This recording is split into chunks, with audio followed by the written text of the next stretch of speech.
Bonsoir, merci d'assister à ce live Studyrama TV consacré ce soir à l'ECAM Lyon. Je reçois pour en parler Didier Desplanches, vous êtes directeur général de l'école, bonsoir. Bonsoir. Et Amandine Rodriguez, vous êtes élève en 5e année de l'ECAM Arts et Métiers. Alors l'ECAM Lyon, grande école et vieille mais en tout honneur école et historique école, j'ai envie de dire. Quelle est-elle? Quelques mots sur votre école. Tout à fait, vous parlez de l'histoire, donc l'école a été créée en 1900, donc voilà, c'est pour ça que vous avez parlé effectivement de son passé, mais aussi de son présent. Donc aujourd'hui, nous avons 5 formations d'ingénieurs sur le campus de l'ECAM Lyon, donc 2 formations sous statut étudiant et 3 formations par apprentissage. Donc ce sont des formations pour les formations sous statut étudiant post-bac. Donc on recrute principalement sur Terminal S, exclusivement sur Terminal S pour la formation ECAM Arts et Métiers. Alors, on va revenir sur la sélectivité, sur l'international, sur plein de choses, autant de critères qui permettent qui vont aider certains à bien choisir une école d'ingénieur. Mais avant cela, on va entendre Amandine. Amandine, vous êtes élève ingénieur aujourd'hui, pratiquement au terme de vos études. Qu'est-ce qui vous a amené à choisir cette filière ingénieur et après le bac? Alors moi, en première et terminale, donc mon parcours professionnel n'était pas bien défini, je ne savais pas ce que je voulais faire. Par contre, je savais que je voulais m'orienter vers des études donc, techniques, scientifiques et donc vers les sciences de l'ingénieur. Donc j'ai choisi cette école parce qu'elle était généraliste, donc je savais que j'avais 5 ans pour peaufiner mon projet professionnel. Et j'ai également choisi cette école parce qu'elle est donc post-bac, car moi je voulais pas forcément faire les concours. Là, le CAM propose donc une prépa intégrée avec un contrôle continu qui permet d'intégrer ensuite le cycle ingénieur au bout de 2 ans de prépa. Vous nous intriguez, vous ne vouliez pas faire des concours? Il y a quand même une sélectivité à l'entrée après le bac. Oui, il y a une sélectivité, mais donc la sélectivité en terminale se fait sur dossier, donc dossier et entretien. Donc en fait moi ce que je voulais pas faire c'était les concours après 2 ans de prépa parce que je considère que l'ambiance est moins bonne, alors que là l'ambiance qu'on a à l'ECAM, il y a une grosse ambiance d'entraide, du fait qu'il n'y a pas de concours, on n'est pas en compétitivité les uns contre les autres. Donc c'est vrai que j'étais attirée par ce côté d'intégrer l'école en contrôle continu. Et voilà, donc j'étais contente d'intégrer cette école, une grande école post-bac. C'est vrai que quand on choisit une école d'ingénieur, on choisit aussi une trajectoire. Vous avez plusieurs trajectoires possibles d'entrée dans votre école. Quelles sont-elles? Amandine en a choisi une, mais il y en a d'autres, je crois savoir. Oui, tout à fait. On parlait tout à l'heure des formations par alternance, donc on va parler de celle-ci. En général, donc on recrute sur des postes Bac plus 2, principalement des DUT, voire quelques BTS. Et donc ces formations par alternance permettent à des jeunes effectivement d'intégrer une école d'ingénieur après ces 2 années qui ne sont pas des classes préparatoires. Donc ça c'est effectivement 3 formations de spécialité chez nous. Ce sont génie industriel et mécanique, exploitation, énergie, exploitation, maintenance et la formation bois. Donc ce qui est rare d'ailleurs en France, parce que c'est la 3e formation bois qui existe en formation d'ingénieur et donc unique par la voie de l'alternance. Donc c'est assez intéressant. 3 en France et unique en Rhône-Alpes, je suppose. Oui, tout à fait. On va y revenir parce que le choix d'une spécialité est aussi un critère important dans la sélection d'une école, enfin dans le choix d'une école. Mais vous avez également une voie d'admission par la voie des classes préparatoires. Oui, tout à fait. Alors, classique. Classique, voilà. Donc ce qu'évoquait Amandine tout à l'heure, et je crois que c'est important, le choix d'un jeune par rapport à un parcours en 5 ans, il faut qu'il puisse avoir le choix. Donc on a soit effectivement des CPGE, donc classes préparatoires grandes écoles, qui permettent effectivement après concours de choisir en tout cas une formation dans une école d'ingénieur avec un cursus en 3 ans. Et puis nous, des formations post-bac pour lesquelles effectivement l'approche est un peu différente. Pas de concours d'entrée, pas de concours après 2 ans, je dirais des classes préparatoires, mais un parcours en contrôle continu où on laisse je dirais, le jeune, notamment pour la formation avec un arts et métiers, choisir au fur et à mesure de ces années son parcours, sa personnalisation de parcours. Ça c'est important. C'est vrai que vous ouvrez une autre voie d'accès après le bac, où les écoles en 5 ans qui ouvrent, qui mènent à une filière ingénieur sur lycée sur 5 ans, pardon. Et il y a les CPGE, mais vous avez un autre système de classe préparatoire, même si quelque part c'est le contrôle continu. Tout à fait. Oui. Et c'est une particularité de votre école.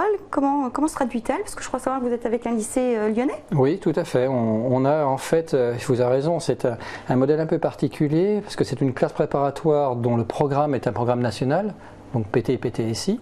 Donc ça c'est important. Donc on a effectivement des enseignants qui sont des agrégés, qui font exactement le même programme que si, je dirais, un jeune allait dans une classe préparatoire de type CPGE. Par contre, ce qu'on propose, c'est de ne pas avoir de concours à la sortie, mais d'avoir effectivement un contrôle continu qui permet effectivement d'éviter, comme l'a dit Amandine, pour ceux qui ne sont pas prêts pour le concours, de pouvoir, en travaillant de manière, je dirais, régulière, éviter ce concours et choisir également, je dirais, la voie finale. Quand on choisit une prépa dite intégrée, parce que c'est le langage plutôt habituel, effectivement, on choisit déjà son école d'ingénieur. On passe par ces 2 années, mais on sait qu'on restera, si on fait les efforts nécessaires, dans l'école d'ingénieur choisie. Donc l'ECAM entre autres. Et ce parcours de formation généraliste permet effectivement à un jeune de pouvoir, je dirais, avoir un peu plus d'assurance et surtout, comme je crois que Amandine l'a bien dit, d'avoir cette ambiance d'entraide, de collaboration, parce qu'on sait qu'il n'y a pas de concours. Donc à la rigueur, l'idée de chaque jeune, c'est de pouvoir aider l'autre à ce qu'il puisse rester le plus longtemps possible et aller jusqu'au bout. Nous, notre ambition, quand on rentre un jeune, je dirais, après bac, c'est de l'amener jusqu'au bout des 5 ans. Ça, c'est notre vrai objectif. On ne veut pas en laisser, je dirais, en bord de route. Après les accidents ou le non-travail fait que tout le monde ne réussit pas. Mais ça, c'est vraiment notre objectif. C'est une question à l'instar d'Antoine qui hésite entre une prépa et une école post-bac. Vous vous êtes posé ce choix de savoir si vous allez aller sur une CPGE ou une école en 5 ans? Oui, évidemment, je me suis forcément posé la question. Après, moi, il était clair quand même que je voulais éviter ces concours.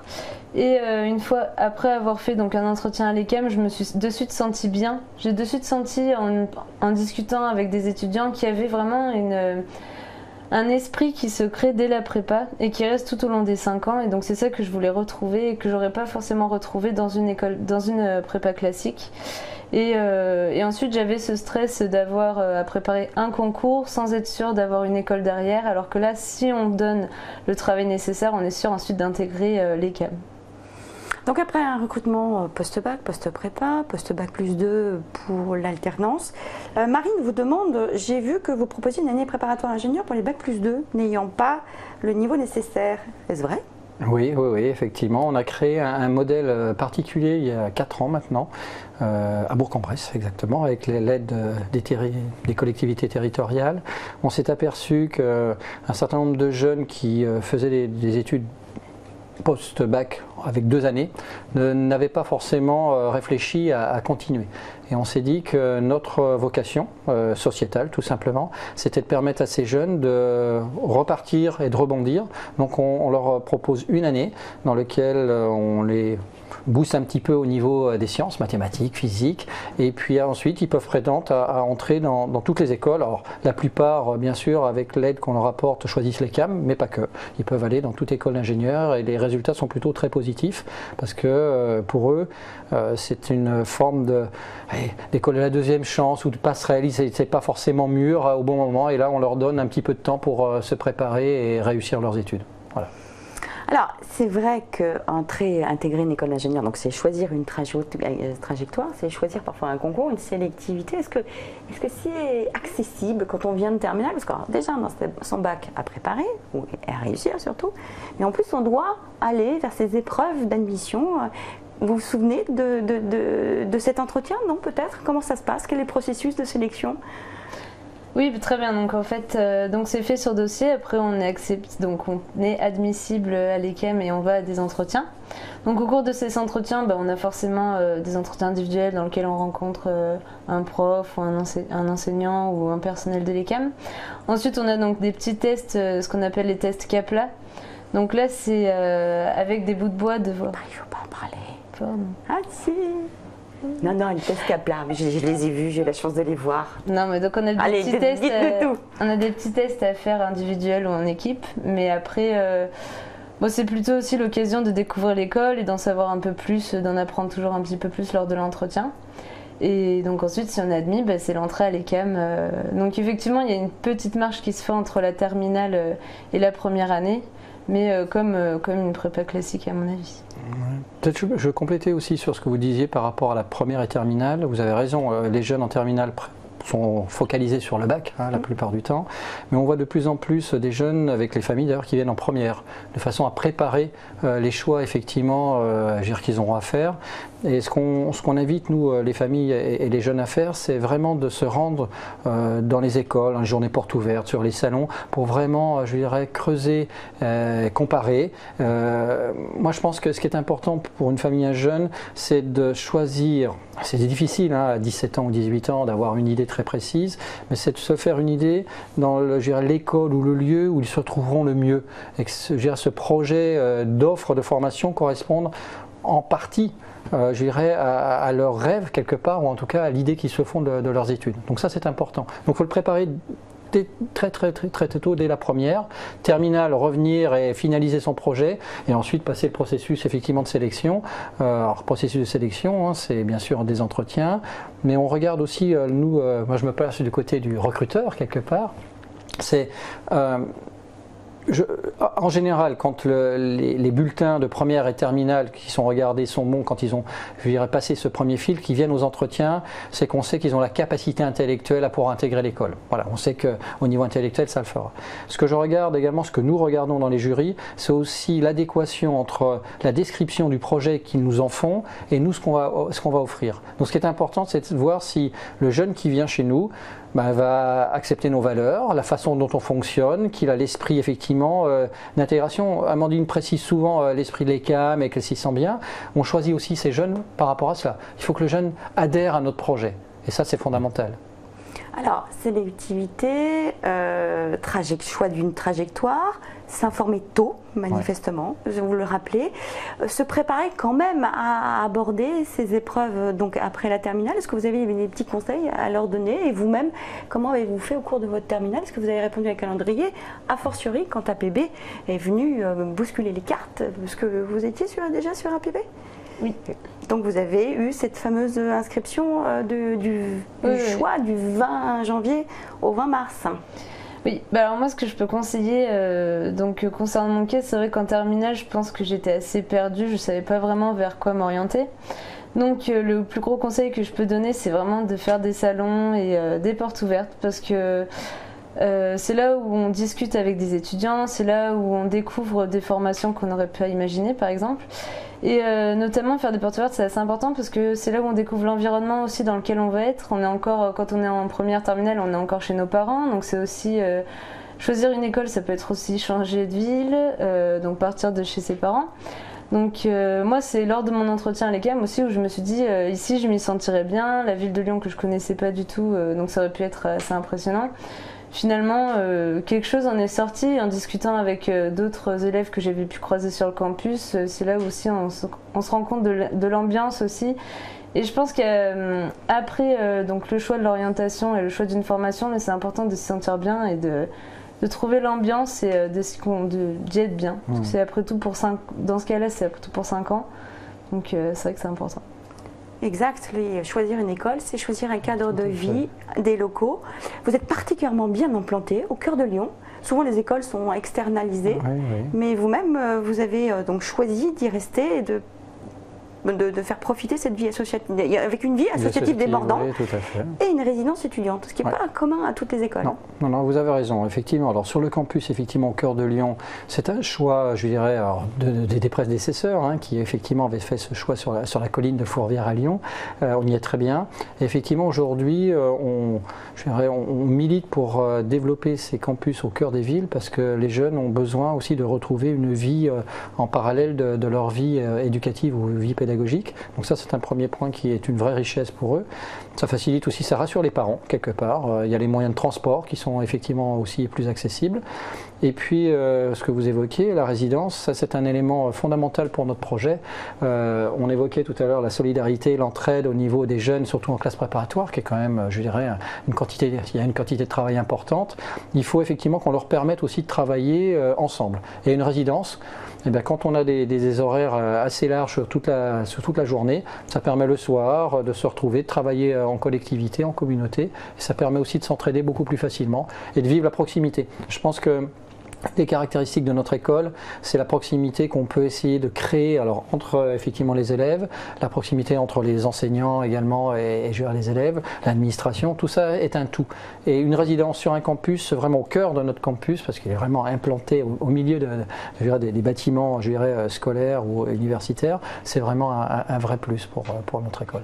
Avec un vivier d'entreprises et vous vivez aussi de votre territoire, donc les entreprises présentes vous suivent notamment pour l'alternance, les stages, parce que c'est aussi choisir une école, c'est regarder le réseau d'anciens, le réseau d'entreprises, c'est important. C'est même fondamental. Aujourd'hui, nous on est très très fiers, on parlait d'appartenance à l'école, d'avoir un réseau d'ingénieurs ECAM qui est effectivement fidèle à notre belle école et qui également apporte aussi leur contribution. Alors, ils travaillent tous dans des entreprises, donc effectivement, on parlait de stages. Aujourd'hui, toutes nos jeunes partent, ils font 3 stages. Ça aussi, c'est une caractéristique. Depuis la classe préparatoire, on a un stage ouvrier, donc un stage opérateur, donc qui permet effectivement la découverte de l'entreprise. Ensuite, il y a un stage de 4 mois qu'on appelle stage d'application en fin de première année d'école d'ingénieur ou 3e année, et puis le stage ingé que de toutes les écoles ont de 6 mois en dernière année. Et donc tous les jeunes, donc on trouve leur stage, alors, soit via leur réseau, soit via le réseau des ingénieurs ECAM qu'on met à leur disposition, et il y a une vraie entraide pour effectivement trouver ces stages. Et ensuite les entreprises, vous parliez du territoire, on a aussi, je dirais, une caractéristique forte aujourd'hui, c'est qu'on est reconnu sur le territoire rhône-alpin pour avoir une proximité notamment avec les ETI et les PME. Alors, bien sûr, on travaille avec des grands groupes, ce qui est tout à fait logique, ça c'est d'histoire, mais notre agilité, notre réactivité, notre façon de comprendre aussi ces entreprises de taille moyenne nous permet d'avoir un vrai dialogue avec eux, une vraie proximité. Donc c'est une vraie force de l'école. Et vous, comment avez-vous construit votre projet au travers des stages? Et puis quand on est en première année, est-ce que ça ne fait pas un peu peur ce stage ouvrier? On ne connaît pas le monde de l'entreprise quand on sort de terminale. Oui, c'est vrai. Donc oui, non, c'est vrai qu'on connaît pas le monde de l'entreprise. Après, donc pendant ce mois-là, moi, j'avais fait mon stage chez IBM Montpellier, donc qui est un gros groupe. Donc j'ai été essentiellement dans l'usine. Et donc là, en tant qu'opérateur, ce qui est intéressant, c'est qu'on discute donc avec les opérateurs, les managers. Donc nous, en tant qu'ingénieurs, on sera sûrement amené peut-être un jour à diriger une usine ou à diriger des équipes. Donc c'est aussi intéressant au cours de ce stage de discuter avec les différents groupes de l'entreprise et de permettre de découvrir le monde de l'entreprise tout simplement. Et vos stages, comment vous les avez-vous réalisés? Donc il y a ce premier stage et après mon deuxième stage d'application de 4 mois. Je l'ai fait dans une start-up à Annecy qui est en fait une start-up d'anciens écamiens. Donc ce sont trois écamiens qui ont créé leur start-up et donc dans laquelle j'ai intégré pour faire mon stage. Et donc là j'ai été chargée de quelques responsabilités, j'ai été amenée à valider un produit, tout ça. Donc là, c'est vrai que de suite, le deuxième stage, on prend déjà des responsabilités, mais on se sent plus préparé. Choisir une école, c'est aussi choisir une dominante, même si vous avez une formation généraliste, il y a quand même une ouverture dans des domaines de compétences du monde des sciences de l'ingénieur. De l'entrepreneuriat, la transition était toute trouvée. Comment choisit-on une spécialité ou une dominante? Parce que vous en avez, et elles se traduisent aussi au niveau de l'alternance. Vous avez des spécialisations bien cernées dans ce domaine. Comment choisit-on? Comment sait-on qu'on est fait pour quelque chose, la robotique par exemple? Alors en fait, effectivement, quand on a une appétence particulière pour une thématique ou un domaine, effectivement, on va choisir la spécialité qui correspond le mieux, je dirais, à ce qu'on a envie de faire. Tout à l'heure, on parlait effectivement des choix. On réussit d'autant mieux ce qu'on a choisi de faire et avec le sourire. Donc effectivement, quand on aime ce que l'on fait, on réussit bien. Donc c'est la même chose pour une spécialité. Lorsque effectivement on veut choisir un domaine, on regarde, voilà, on se fait son idée et on va choisir effectivement la spécialité qui correspond le plus, je dirais, à ce qu'on a envie de faire. Donc ça, c'est effectivement les 3 spécialités des formations par alternance. Génie industriel mécanique, ben voilà, c'est plutôt le domaine de la production, de la mécanique, et ensuite énergie, exploitation, maintenance, ben, comme ça, son nom veut bien le dire, l'énergie, avec effectivement toute la partie production et maintenance également. Et bois, donc là c'est effectivement le domaine du bois sur le négoce, la production et la construction. Ensuite, sur les formations généralistes, effectivement, où des jeunes viennent parce qu'ils ne savent pas vraiment ce qu'ils vont faire. Quand ils choisissent une école avec une formation généraliste, c'est que justement, ils ont besoin de temps pour construire leur parcours. Donc, ce qui se passe, c'est que en moyenne, 80% des jeunes qui viennent chez nous ne savent pas ce qu'ils vont faire. Donc là, il n'y a pas de spécialisation je dirais, à avoir dès le départ. Ce qu'ils vont faire, c'est qu'ils vont construire leur parcours au fur et à mesure des choix qu'ils vont faire. Notamment des stages, on l'a vu. Amandine en a parlé d'un ou deux, donc start-up ou IBM. Donc ça peut donner déjà une coloration et effectivement donner, je dirais, une sensibilisation à plutôt renforcer un domaine plutôt qu'un autre. Ensuite, on a effectivement des projets de recherche et développement, des approfondissements en 5e année. En général, les 2 dernières années sont, je dirais, plutôt basées sur le renforcement de compétences dans des domaines donnés. Donc on n'a pas de spécialité en tant que telle dans une formation généraliste, on a des domaines d'approfondissement dans lesquels effectivement on va apporter des compétences complémentaires par rapport à la formation, je dirais, sciences de l'ingénieur très très large. Je crois que c'est pour ça que vous êtes aussi, j'ai choisi cette formation généraliste pour vous laisser ménager du temps et laisser suffisamment de temps pour construire votre projet. Oui, c'est ça, parce que donc, comme je l'avais dit, en terminale, je ne savais pas vraiment vers quoi m'orienter. Donc vous êtes partie des 80%. Voilà, ouais, c'est ça. Non, et je voulais pas quand même avoir à choisir une spécialité à la 4e ou 5e année. Donc ça, c'est ce que l'ECAM offre aussi, c'est qu'on peut personnaliser notre parcours pendant les stages ou au cours d'années à l'étranger, par exemple. Donc ce qui permet en fait, donc c'est là où les stages sont très importants puisque c'est la personnalisation de notre parcours, donc il est important de bien les choisir, c'est là où on va se spécialiser en quelque sorte, mais sinon la formation en elle-même n'oblige pas à se spécialiser dans un domaine dans lequel on ne serait pas sûr d'être bien. La force de votre école, et des écoles d'ingénieurs de manière générale, c'est aussi d'être très réactif face aux besoins et aux attentes des entreprises. Comment décidez-vous de lancer une spécialité, la spécialité bois qui vous caractérise et quasiment unique en France? Pourquoi êtes-vous allé sur ce terrain-là, sur ces dominantes-là, et pourquoi avez-vous d'autres projets dans les cartons, l'entrepreneuriat notamment? Ouais. Alors sur le bois, c'est le dernier exemple en date parce que c'est la dernière formation qui a été créée avant ECAM Engineering, on parlera tout à l'heure. Effectivement, c'est un besoin des entreprises.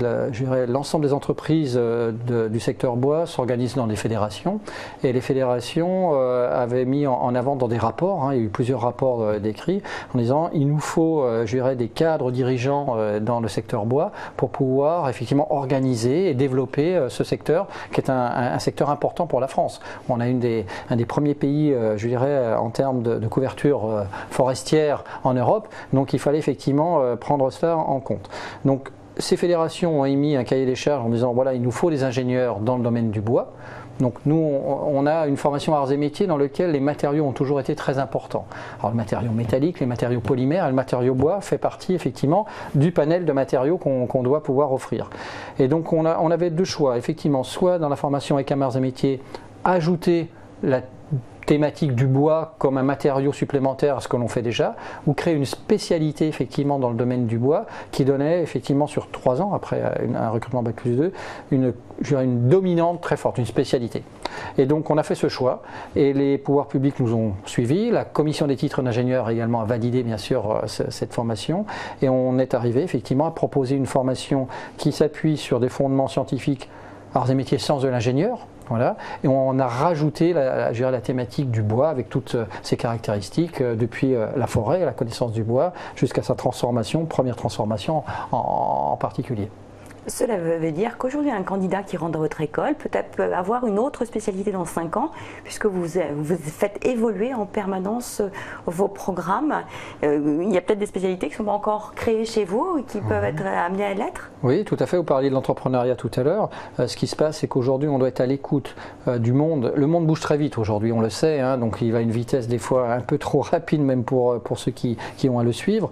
Notre devoir, nous, c'est de mettre sur le marché du travail des ingénieurs qui répondent aux besoins des entreprises. Donc on doit être attentif à leur donner les fondements scientifiques. Un ingénieur doit savoir effectivement caractériser, concevoir. Un ingénieur, c'est ça sa caractéristique, il doit être concevoir. Et ensuite, il doit savoir aussi calculer, c'est-à-dire pouvoir dimensionner. Et notre école a aussi cette caractéristique particulière, arts et métiers, c'est de transformer ce qui est calculé sur papier, de le faire en pratico-pratique. Donc ça, c'est important. Et donc, on est attentif à tout cela. Et quand effectivement des évolutions de fonds dans les sociétés apparaissent, et on parlait de l'entrepreneuriat, ça en fait partie. Aujourd'hui, 50% des jeunes, alors 30 et 50%, ça dépend des statistiques, aujourd'hui veulent créer leur entreprise. Ce qui n'était pas le cas il y a quelques années en arrière. Donc on doit être attentif à l'évolution du profil des jeunes.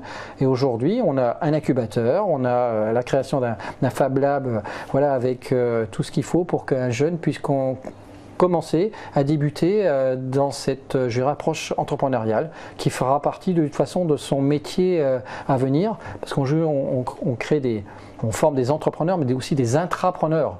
Une société ou une grosse entreprise aujourd'hui favorise dans toutes les grosses structures la notion d'intrapreneuriat de façon à créer de la valeur ajoutée pour l'entreprise. Est-ce que vous étiez sensible à ces notions dès le départ? Vous ne saviez pas très bien ce que vous vouliez faire. Est-ce qu'éventuellement vous aviez aussi des dominantes et des matières que vous aviez complètement, qui vous intéressaient pas du tout, que finalement vous avez découvert au cours de votre cursus? Oui, je dirais notamment les matériaux. Donc moi j'étais bien intéressée par l'innovation, comme un petit peu tout le monde. Après c'est vrai que l'entrepreneuriat m'attirait déjà un petit peu, mais j'en avais pas entendu parler plus que ça au sein de l'école. Enfin, c'est pas pour ça à la base que j'avais choisi l'ECAM. Mais après c'est vrai que moi je m'oriente maintenant un peu plus vers les matériaux qui pour moi vont aider dans l'innovation. Ensuite, en parlant d'entrepreneuriat, c'est vrai que de plus en plus, il y a des choses qui sont mises en place à l'ECAM. Notamment, il y a une cellule qui s'appelle ECAM Entrepreneur, où là, donc, le but, c'est d'aider les étudiants dans leurs projets. Et on a cette année 2 étudiants qui ont lancé leur start-up en fait, et qui sont encore étudiants, et qui ont notamment gagné un prix au challenge de l'idée. Donc c'est vrai qu'il y a de plus en plus, je dirais qu'il y a de plus en plus de projets et de solutions qui sont mis en place pour ceux qui veulent entreprendre à l'ECAM. Alors Emeline vous demandait ce que vous alliez faire comme stage. Bon, vous y avez répondu. Elle vous demande ce que vous avez envisagé de faire au terme de votre formation. Et c'est passé en si longtemps. C'est vrai, effectivement, parce que j'ai un stage à faire dès janvier, là pour terminer ma formation. Donc moi je voulais m'orienter vers le métier de chef de produit, donc faire plus de la gestion de projet. Et en fait il s'avère que je vais refaire mon stage et normalement avec une embauche derrière. Donc dans la start-up InEmotion, chez qui j'avais fait mon stage premièrement, donc qui est la start-up que je disais avec des Écamiens. Donc voilà, moi je souhaite évoluer avec eux. Parce que j'aime beaucoup l'esprit et j'aime bien ça m'a beaucoup plu, mon premier stage m'a beaucoup plu chez eux. Bien choisir une école d'ingénieur, c'est aussi pour sa qualité, la qualité et l'extraordinaire taux d'insertion professionnelle. Quel est le spectre de débouchés qui s'offre aux étudiants, enfin aux diplômés de l'ECAM? C'est très large, alors, parce qu'on a une formation généraliste et comme le disait aussi Amandine, ce qui est important quand on fait un stage et qui en général est bien réussi, c'est une porte ouverte pour un emploi derrière. Donc la caractéristique des écoles d'ingénieurs, c'est de proposer des stages justement dans les entreprises. C'est un moyen pour l'entreprise de connaître le jeune, de se faire une idée sur effectivement ses compétences et ses capacités. Et ça permet effectivement, je dirais, d'avoir un taux d'embauche, un taux d'employabilité qui est quand même assez intéressant. Sur les différents débouchés, alors là, je dirais, on couvre une palette très très large. Moi, ce que je prends souvent comme exemple pour l'ECAM, c'est toujours sur cette formation, je dirais, dite généraliste, c'est qu'on peut répondre aussi aux évolutions économiques et du moment. On ne sait jamais comment va se passer demain une crise. On prend une crise automobile. Bon, voilà, je prends souvent cet exemple. 2008-2009, crise automobile, plus d'embauche, alors que ce secteur était un secteur d'emploi assez important pour l'ECAM. Le secteur énergétique a repris 50% de nos jeunes ont trouvé un emploi dans le secteur énergétique. Voilà. Donc, et demain, ça sera autre chose. Donc voilà. Donc cette faculté à pouvoir répondre aux besoins de l'activité économique, ça c'est une vraie force de formation comme on peut proposer chez nous. Ensuite sur les métiers. Donc on va depuis la conception dans un centre de recherche, donc ça c'est important, bureau d'études, production, chef de produit, comme le dit Amandine. Je pense qu'il est important de souligner, c'est que, moi je dis souvent, c'est un chef d'orchestre, l'ingénieur ECAM, il n'y a pas que l'ingénieur ECAM, mais la plupart des écoles généralistes proposent effectivement des formations qui permettent à un jeune de comprendre de quoi effectivement est fait ce produit, de quoi est fait ce matériau, de comprendre le langage des autres métiers, d'ingénieurs par exemple, et de pouvoir les mettre, je dirais, en musique. Quand je parle de chef d'orchestre, c'est ça, et de pouvoir effectivement être un animateur de projet. Et aujourd'hui, on sait bien qu'une entreprise, ce qu'elle a besoin, c'est d'avoir des projets et d'avoir une animation et d'avoir des résultats. Donc tout ça, effectivement, je pense qu'aujourd'hui, pour un jeune, c'est de se mettre en position de se dire, oui, effectivement, je peux choisir un secteur, je peux choisir un métier, mais on va être obligé d'évoluer. Donc nous, notre projet et notre vocation, c'est de permettre à un jeune, on parlait d'agilité tout à l'heure, de pouvoir, dans une carrière, répondre aux évolutions de demain. Et ça, c'est fondamental. Donc il faut qu'ils soient en capacité de pouvoir se remettre en cause et de pouvoir reprendre aussi des compétences nouvelles. Agilité et mobilité. Parce que choisir une école, c'est aussi choisir une dimension internationale. Et d'initiatives dans la matière, vous n'en manquez pas manifestement. Comment se traduit la dimension internationale dans l'ensemble des cursus, et notamment au sein d'une formation dédiée quasiment? Oui, ECAM Engineering, comme j'en parlais tout à l'heure, et vous avez raison. Alors, je pense qu'on va reprendre d'une façon globale l'international. Aujourd'hui, un ingénieur doit se mouvoir dans un monde qui est global, on le dit souvent, et donc l'international est, je dirais, le monde dans lequel ils vont évoluer. C'est-à-dire, même si on est basé en France, on aura à traiter avec des clients, des fournisseurs qui sont répartis sur le monde entier. Donc, pour pouvoir bien travailler avec eux, il ne faut pas uniquement parler la langue, c'est un préalable. Certes, en général, la langue anglaise aujourd'hui est quand même la langue internationale de base, donc on peut effectivement, je dirais, sans faire injure à cela, c'est que tout le monde doit maîtriser effectivement la langue anglaise. Ensuite, il y a l'interculturalité, c'est comprendre pourquoi un Indien, un Chinois, une personne aux États-Unis réagit différemment par rapport à une problématique. Et le fait de permettre à ces jeunes d'avoir cette expérience, cette immersion à l'international, leur permettra, au-delà bien sûr de l'expérience enrichissante qu'ils auront à vivre, à pouvoir commencer à capter des signaux et des éléments dans lesquels ils vont pouvoir aujourd'hui, je dirais, s'enrichir et répondre demain à la problématique qui lui sera posée. Donc on propose effectivement des parcours académiques, des stages, on l'a dit, à l'international, et ces parcours académiques se divisent en des années d'études ou des semestres d'études à l'étranger et des doubles diplômes. Donc ça, c'est effectivement une vraie force. Vous ne manquez pas manifestement de double diplôme? Non, effectivement, on a 50 parcours possibles pour la formation ECAM Arts et Métiers. C'est une des forces, je pense, de l'école et une des caractéristiques pour laquelle les jeunes aussi regardent, je dirais, l'ECAM comme un potentiel, je dirais, important pour eux. On parlait d'ECAM Engineering, parce que vous aviez posé la question. Effectivement, on est la première école à proposer un parcours en 5 ans, totalement, en anglais. Donc c'est une première, on est assez fiers. Là aussi, c'est pour répondre à un besoin.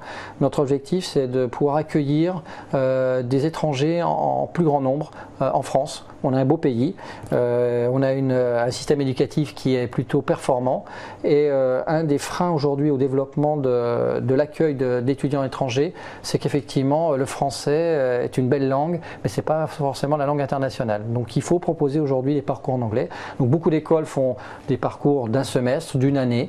On a fait le choix d'aller au-delà, de prendre la difficulté, parce que 5 ans c'est pas facile, mais en tout cas de s'inscrire dans une démarche totale et de mixer également des étudiants qui viennent du monde entier pour aussi que ce soit les premiers ambassadeurs de notre beau pays. Quand ils auront passé 5 ans en France, ils parleront la langue française, ils auront voyagé en France, ils connaîtront notre pays et ils retourneront sûrement dans leur pays d'origine ou ailleurs et ils seront les premiers, encore une fois, ambassadeurs de notre beau pays. Voilà.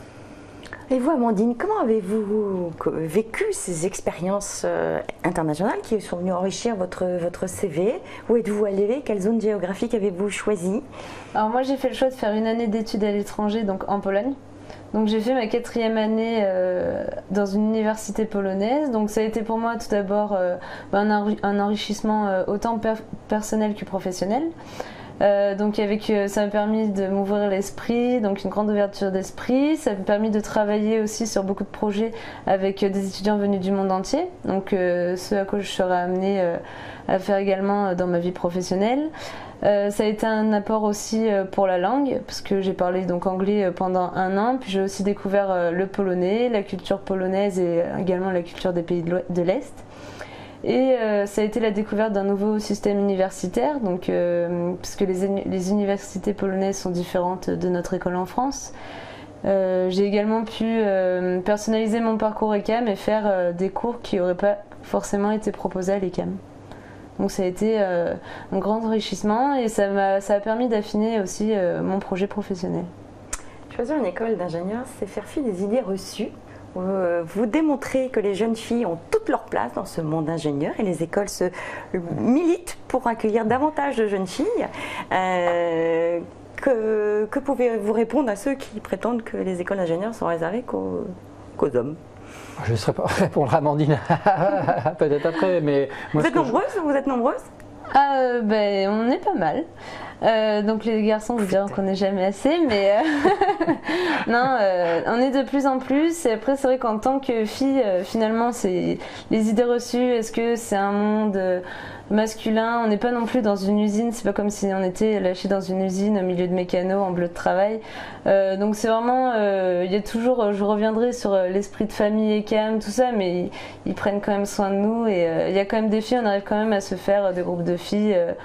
Donc la dimension, le fait qu'il y ait peu de filles, on le ressent pas forcément. En tout cas, en tant que fille, c'est tout à fait supportable. On a environ 25% de jeunes filles, c'est à peu près entre 20 et 25. On aimerait aller au-delà des 30%, c'est notre objectif. Donc on milite pour effectivement faire la promotion des métiers et de la formation, je dirais, arts et métiers, ou notre école, pour que les jeunes filles puissent effectivement intégrer, je dirais, une école comme la nôtre. Alors elle a raison de dire que les jeunes filles s'y trouvent très bien et elles ont du caractère en général, donc elles savent se faire aussi entendre au milieu des garçons. Donc il n'y a pas de souci pour qu'une jeune fille puisse réussir ses études à l'ECAM, au contraire. Je pense qu'il faut préciser, vous parlez beaucoup de l'esprit ECAM, c'était presque un esprit de famille. D'ailleurs, il y a Béatrice qui l'a relevé. Bonjour, j'ai entendu parler de l'esprit ECAM et de la famille ECAM. Que sont-ils réellement ? Oui, alors, comme tout esprit de famille et autres, c'est difficile de mettre parfois des mots derrière, ça se vit. Je pense qu'il faut qu'on le vive pour vraiment le ressentir. Alors, on en parle régulièrement, vous avez raison. On essaie de le mettre aussi en avant parce que c'est une vraie force de l'école, c'est ce sentiment d'appartenance, de bien-être, de vivre ensemble.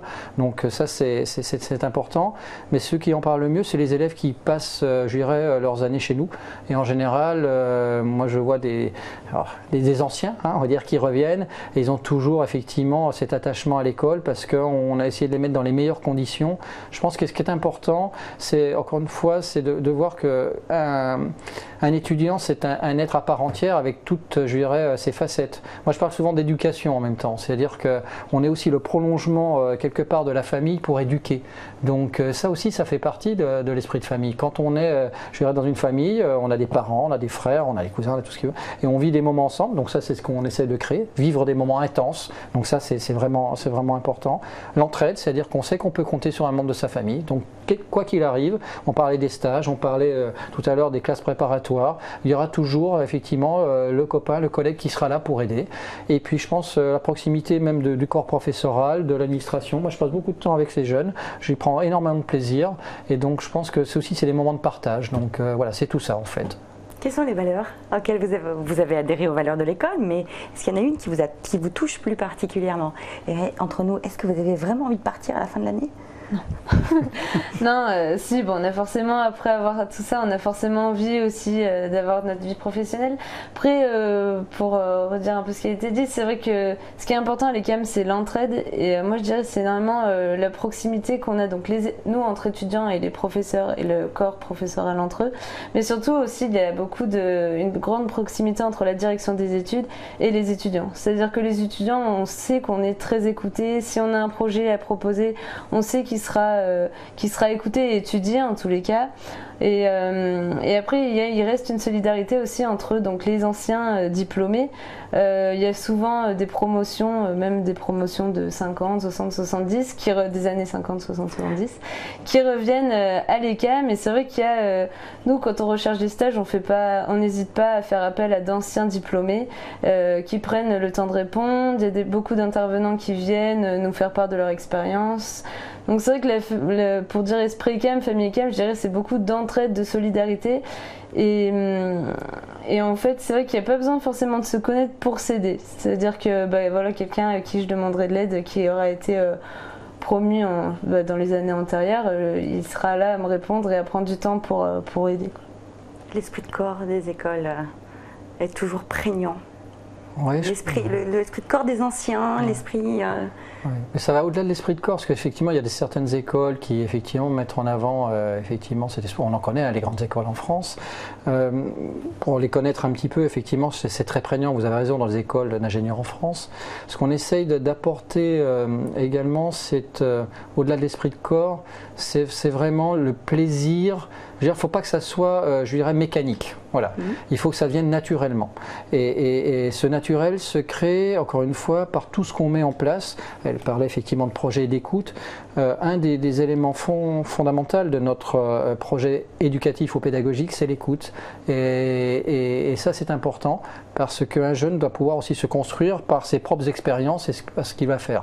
On a la chance d'être dans une école, alors statut privé certes, mais qui effectivement donne cette capacité aux jeunes à pouvoir, je dirais, construire voilà, sa vie. Et sa vie se construit bien sûr, il vient pour obtenir un diplôme d'ingénieur, autrement il n'aura pas choisi une école, mais au-delà de ça, il doit aussi construire sa personnalité et nous on doit être à leur côté pour leur éviter de faire des grosses bêtises, ça aussi ça fait partie de notre rôle, et donc c'est-à-dire qu'on est un peu plus intrusif dans leur vie. Mais à côté de ça, on leur laisse aussi le fait de choisir. S'ils ne veulent pas, ils ont le choix. Mais beaucoup sont demandeurs. Donc en fait, c'est tout ça qu'il faut, c'est une alchimie. Voilà. Donc moi, je fais la séparation entre l'esprit de corps mécanique et l'esprit, je dirais, ce qu'on appelle nous famille, où c'est plus, je dirais, souhaité et plus vécu voilà, de façon constructive. Vous le disiez, le choix c'est une alchimie, il y a beaucoup de critères de choix. Rapidement, avant de conclure, y a-t-il un critère qui vous tient particulièrement à cœur, qu'on n'a pas forcément peut-être évoqué? Et vous-même, Amandine, est-ce que vous avez un critère de choix qui vous a marqué ou qui a été important pour vous? Je pense un critère, ça va être quand même le côté généraliste. Parce qu'à la fin de ces 5 années, on trouve quand même une voie pour s'orienter. Enfin, une voie à notre projet professionnel. Donc c'est vrai qu'il y a le côté généraliste qui nous aide à faire notre projet professionnel au cours de ces 5 années. Et ensuite, les valeurs, la solidarité et le bien-être, j'ai envie de dire, le bien-être. Un critère qui vous tient particulièrement à cœur? Une école où on se sent bien. Voilà. Je veux que les jeunes soient heureux quand ils viennent chez nous. Voilà. Et rien de tel que d'aller constater sur place lors des portes ouvertes, par exemple. Oui, tout à fait. En général, c'est un élément effectivement, je dirais, important pour sentir l'atmosphère, discuter avec des jeunes. Et donc les journées portes ouvertes, effectivement, sont les lieux je dirais, privilégiés pour vraiment sentir l'atmosphère d'une école. Eh bien, ce live touche à sa fin. Merci à vous de l'avoir suivi. Merci Amandine, merci Didier Delplanche de tous ces précieux conseils. À vous de les appliquer et à très vite sur un live Studyrama TV.